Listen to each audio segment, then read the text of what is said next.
나의 체험담입니다. 몇 년 전 초봄의 일. 4월 하순이 되어서도 취직 자리가 정해지지 않아 어찌할 바를 몰라 할 때였습니다. 최종 면접까지 갔으나 불합격 통보를 받았던 광고회사에서 연락이 와서 갑작스런 이야기지만 올 졸업자 채용에 빈자리가 생겼으니 4월 1일부터 출근할 수 있나요? 라고 하여 취직 자리를 찾지 못했던 나는 기쁘게 받아들이고 4월부터 사회인이 되기로 결정되었습니다. 하지만 지금 살고 있는 곳에서 직장까지는 2시간 이상이나 걸리기 때문에 직장 근처에 세를 얻으려 분주히 부동산 여러 곳을 알아봤는데 이미 이사철 직후라 제대로 된 집들은 벌써 다 나가 집을 알아보는 일은 난관에 봉착했습니다. 그러던 중 직장 근처의 역전에 상당히 싼 임대주택 벽보를 보고 내키진 않았어도 새로운 생활이 안정되면 다시 이사하면 된다는 심산으로 벽보에 나온 부동산에 가보기로 했습니다. 역시 그런 시즌에는 이렇다 할 좋은 집은 없었겠지만 지어진 지 좀 오래되긴 했어도 그 근처의 시세로선 실평수도 넓고 꽤 싼 곳을 소개받게 되었습니다. 그땐 집을 전체적으로 청소하고 있었기 때문에 실내를 둘러보는 것은 할 수 없어서 그 이상 집을 찾아보는데 시간을 허비할 수도 없었고 외장은 낡았어도 안은 그런대로 쓸만해 보여 계약하기로 했습니다. 출근 날까지 5일 남았을 때 현재 살고 있는 집의 잔금 쥐불과 이사 등을 서둘러 진행해서 겨우 출근 하루 전인 3월 31일에 새로운 집에 들어갈 수 있었습니다. 3월 31일 저녁, 아무리 건물이 오래되었다 해도 지역의 시세에 비해 너무 가격이 쌌었으므로 집안은 정말 고물이겠지 하는 걱정을 하며 새로운 집에 도착. 그런데 내장은 의외로 깨끗하고 도장을 몇 번씩 반복한 콘크리트 벽과 오랫동안 닦여진 마루에도 오히려 향취가 있어 불안은 사라졌습니다. 오히려 여기라면 오래 살아도 괜찮겠다고 생각되었습니다. 출근 전에 빠듯한 이사로 가재도구는 다음 주 주말이나 되어야 도착되고 해서 그날은 가지고 온 침낭으로 아무것도 없는 집에서 자게 되었습니다. 다음 날은 첫 출근이라는 큰 일이 있어 그간 일주일의 분주한 준비로 인한 피로를 풀려고 바로 잠들어 버렸습니다. 그날 밤 지독한 이명현상과 불편함으로 눈이 떠졌습니다. 가위로 몸이 움직이지 않았습니다. 하지만 나는 극도의 피로를 느끼면 자주 가위에 눌리는 체질이라서 놀랄 일도 아니라 어둡고 아무것도 없는 집안을 멍하니 바라보게 되었습니다. 서서히 눈이 보여서 집안의 벽이나 마루가 뚜렷이 보이기 시작했습니다. 나의 굳어있는 시선 끝에 정확하게 미닫이식 옷장이 있었고 그 미닫이가 기묘하게 열려있는 것이 눈에 띄었습니다. 그 미닫이 틈새를 그냥 계속 보고 있었습니다. 그러자 희미하게 천천히 미닫이가 열리고 있는 것 같이 보였습니다. 나는 눈의 착각인가 하고 생각하며 자세히 보았지만 역시 조금씩 미닫이가 열리는 것처럼 보였습니다. 그리고 열린 옷장 안쪽의 어둠이 영원히 계속되는 어둠처럼 깊게 보여 나는 공포를 느꼈습니다. 마루에서 자고 있던 나의 시선은 그 서서히 열리는 옷장의 어두운 아래쪽에 초점이 맞춰진 채로 멈춰 있었지만 그 시선의 구석에서는 옷장의 미닫이 위쪽 어두운 부분에서 희미하게 하얀 안개 같은 것이 퍼지고 있는 것이 느껴졌습니다. 이명현상이 점점 심해지고 얼굴에 식은땀이 흐르는 것을 느꼈습니다. 점점 공포가 극한으로 갈 때쯤 나는 검지를 경련하듯 움직일 수 있었습니다. 가위가 풀렸다. 그렇게 느낀 순간 난 급히 침낭 지퍼를 내리고 일어서서 전등 스위치를 눌렀습니다. 하지만 전기는 들어오지 않았습니다. 반쯤 정신이 나간 상태로 몇 번이나 스위치를 눌러보았지만 무반응. 나는 그대로 집의 문을 열고 복도로 나갔습니다. 복도에 불은 들어와 있어서 어떻게든 냉정을 찾을 수 있었습니다. 복도에 불빛이 들어오도록 집안의 문을 열어둔 채로 현관의 전등 스위치를 눌러보았지만 반응은 없었습니다. 아무래도 우리 집만 정전인 것 같았습니다. 바로 전기회사에 전화를 하려고 생각했는데 집안에 핸드폰을 놔두고 온 것을 깨닫습니다. 지갑도 집안에 있고 이래서는 바깥에서 시간을 보낼 수도 없었습니다. 나는 현관문 아래 신발을 고정시켜 문이 닫히지 않게 만들어 놓고 복도의 불빛을 의지해서 집안에 있는 가방으로 향해 뛰어갔습니다. 가방에 도달한 나는 가방을 어깨에 메고 다른 곳은 눈길도 주지 않은 채 현관으로 뛰어나왔습니다. 그 순간 신발이 문의 무게를 견디지 못하고 닫히기 시작했습니다. 나는 그 문이 닫히면 이젠 이 집에서 나갈 수 없다는 착각에 빠져 현관에 다다르자 미친 듯이 닫히고 있는 문을 밀어 제끼고 밖으로 뛰어나갔습니다.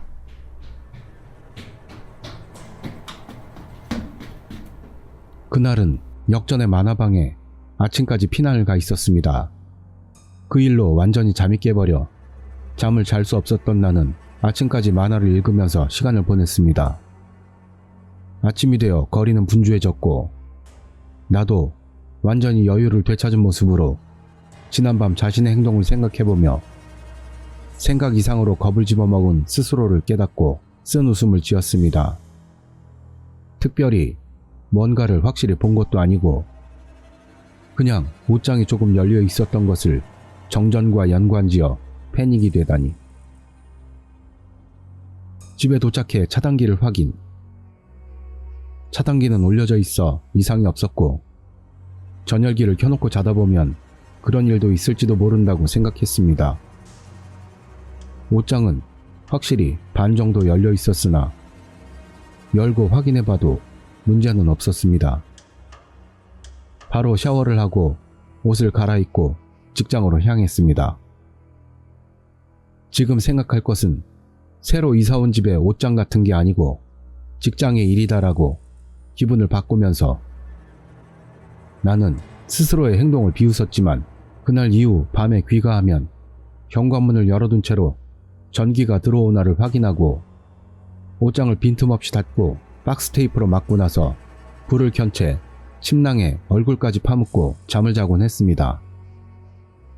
역시 그날의 체험이 무서웠던 것 같습니다.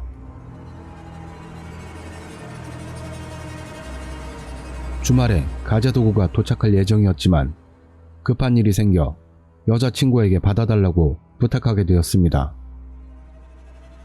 일하고 있는 중에 그녀에게서 연락이 와서 왜 옷장이 박스 테이프로 막혀 있어?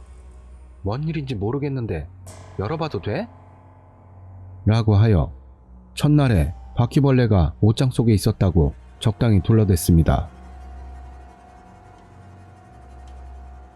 밤에 회사를 나오니 그녀에게서 다시 전화가 왔습니다. 전화 목소리는 낮에 안정된 소리와는 다르게 이상하게 흥분된 목소리였습니다. 오늘 자기 이 집에서 안 자면 안 돼? 자기 말이야. 저기 붙박이 옷장에 뭔가 있었죠? 라고 말했습니다. 그러니까 바퀴벌레가 라고 하자 절대 거짓말이라며 그녀는 들은 척도 안 했습니다. 뭔 일 있었어? 라고 내가 묻자 그녀가 말하길 샤워하는 중 샤워실에 불투명 유리 밖에 누군가가 있었다고 했습니다.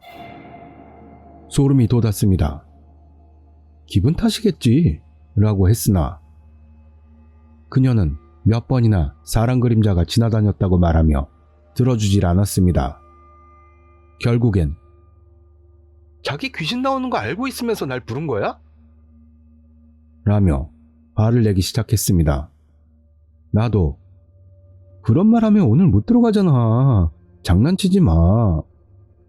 라고 대꾸했지만 일방적으로 전화를 끊어버렸습니다.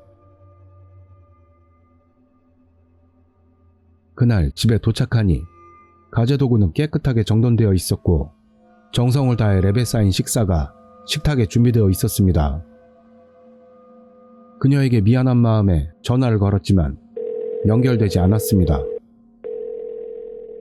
전기와 TV가 켜져 있으니 절대 공포감을 느낄 만한 집도 아니고 무서운 이야기의 체험담에 나오는 어떤 시선을 느낀다거나 위화감을 느낀다거나 할 것도 없는 평범한 집이었지만 아까 이야기가 생각이 나니 샤워를 할 생각도 없어졌습니다.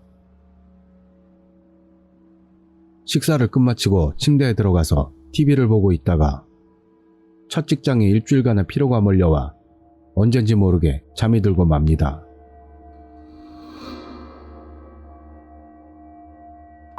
그날 밤 또다시 이명현상으로 잠이 깼습니다. 가위다. 게다가 켜져 있던 스탠드도 꺼져 있었습니다. 역시 시선은 옷장에 고정. 보이는 것은 옷장에서부터 늘어져 있는 박스 테이프. 뭔 일인지 잘 모르는 그녀가 떼다 말고 그대로 두고 잊어버렸다? 눈을 감지도 못할 공포. 서서히 눈이 주위에 적응하고 천천히 옷장의 미닫이 문이 열린다. 이번에는 침대 위였기 때문에 고정된 나의 시선이 높았습니다. 옷장 위쪽이 확실히 보였습니다. 상당히 천천히 미닫이 문이 열리고 있었습니다. 15cm까지 열렸을까? 이미 이것은 착각이 아니었습니다. 확실히 처음엔 닫혀 있었기 때문입니다.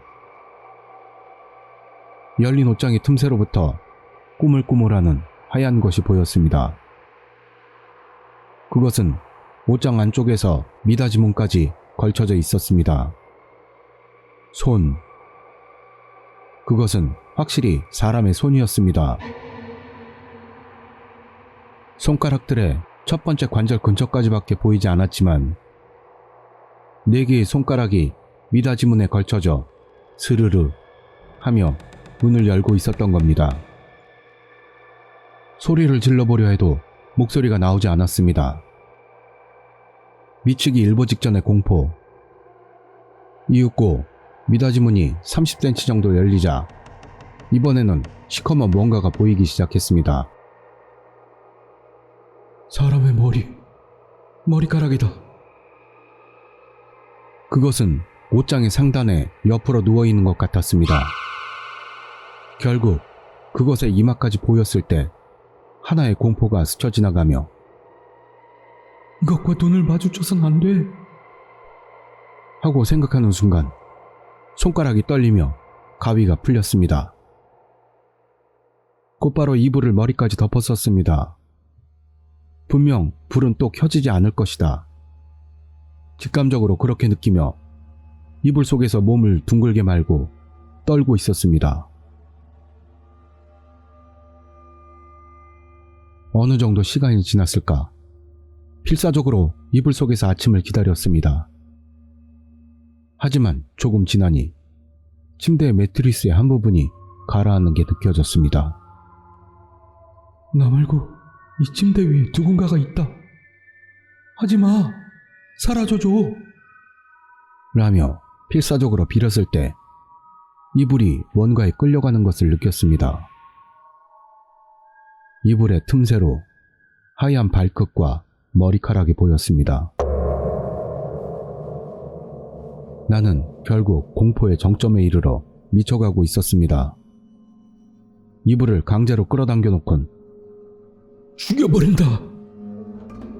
라고 외치며 이불을 뒤집어 쓴 채로 침대를 내려가 절규하며 현관으로 뛰어나갔습니다. 그러던 도중 소파의 발판에 걸려 넘어져 뒤에 이불을 내던지고 식탁을 발로 차 넘어뜨리고는 뒤도 돌아보지 않고 문을 열고 복도로 나갔습니다. 스스로도 패닉이 되어 의미를 알 수 없는 행동이었습니다. 복도는 조명이 전멸하며 여자 목소리의 방송이 복도에 울려 퍼지는 이상한 상황이었습니다. 혼란되어 상황을 인식하지 못한 채 엘리베이터로 가서 버튼을 눌렀지만 반응이 없었습니다. 여자 목소리의 방송은 엘리베이터 문의 안쪽에서 흘러나오고 있었습니다. 엘리베이터가 고장입니다. 안에 계신 분은 엘리베이터의 수화기로 경비실에 연락하시기 바랍니다. 엘리베이터가 고장입니다. 라는 멘트가 흐르고 있었습니다. 뭐가 어떻게 된 건지도 모르고 계단으로 향하려는 순간 하는 엄청난 소리와 함께 엘리베이터의 문이 열렸지만 뒤도 돌아보지 않고 계단으로 뛰어내려갔습니다. 밖으로 나가니 거리에는 가로등이 켜져 있고 자동차가 달리는 일상의 광경이 보여 안심이 되었습니다. 맨발인 채로 바깥에 나와 있었어도 그런 건 상관없었습니다. 결국 이미 지갑도 핸드폰도 다시 가지러 갈 용기는 없고 모르는 사람에게 도움을 요청하려 해도 이런 이야기를 한다면 상대에게 나의 사고 회로를 의심당하는 것은 불보듯 뻔한 일이기 때문에 맨발인 채로 근처의 공원 벤치에 앉아 아침을 기다렸습니다.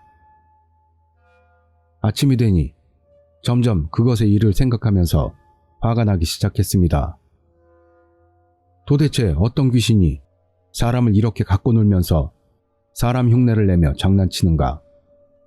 어떻게 하면 여자친구와 연락할 수 있을까를 고민하게 되었습니다. 거리의 사람들도 맨발에 얇은 옷을 입고 있는 나를 뭐 바라보듯 하고 있어 점점 화가 치밀어 올랐습니다. 맨션에 돌아와 문을 연 나는 벽을 주먹으로 두드리며 아직 있는 거냐? 이번에도 또 그러면 정말 죽여버린다. 라고 혼자 소리치고는 최소한의 필요한 물건들을 챙겨 PC방으로 갔습니다. 그로부터 일주일을 PC방에서 보내면서 새로운 방을 알아보고 이사했습니다.